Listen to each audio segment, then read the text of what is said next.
ভয়াবহ এক ভূমিকম্প আঘাত হেনেছে তুরস্ক এবং সিরিয়া অঞ্চলে। এই শক্তিশালী ভূমিকম্পে নিহতের সংখ্যা ছাড়িয়েছে ১৫০০।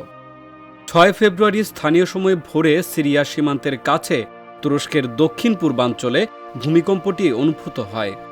রিক্টার স্কেলে যার মাত্রা ছিল ৭.৮। বিবিসির এক প্রতিবেদন থেকে জানা যায়, এতে শুধু তুরস্কতেই প্রাণ হারিয়েছে ১,০০০-এর অধিক মানুষ। এই শক্তিশালী ভূমিকম্পে দুই দেশেই হতাহতের পাশাপাশি ক্ষতিগ্রস্ত হয়েছে ১৭,০০০ ভবন। আর তুরস্কতেই প্রায় ৩,০০০ ভবন ক্ষতিগ্রস্ত হয়েছে বলে জানা গেছে। দেশটির প্রেসিডেন্ট এরদোয়ান এক টুইটার পোস্টে বলেন, ভূমিকম্পে ক্ষতিগ্রস্ত আমাদের সকল নাগরিককে সমবেদনা জানাই। আশা করি আমরা দ্রুত এই বিপর্যয় কাটিয়ে উঠতে পারব।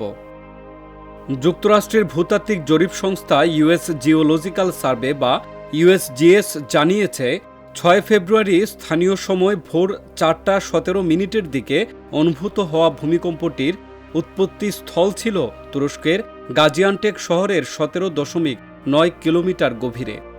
তখন বেশিরভাগ মানুষ ঘুমিয়েছিলেন। ইউএসজিএস আরও জানিয়েছে, ভূমিকম্পটি প্রথম আঘাতের ১৫ মিনিট পর দ্বিতীয়বার আঘাত হেনেছে। রিক্টার স্কেলে পরাঘাতটির মাত্রা ছিল ৬ এই ভূমিকম্পকে ওই অঞ্চলে গত ১ শতাব্দীর মধ্যে সবচেয়ে শক্তিশালী ভূমিকম্প বলা হচ্ছে।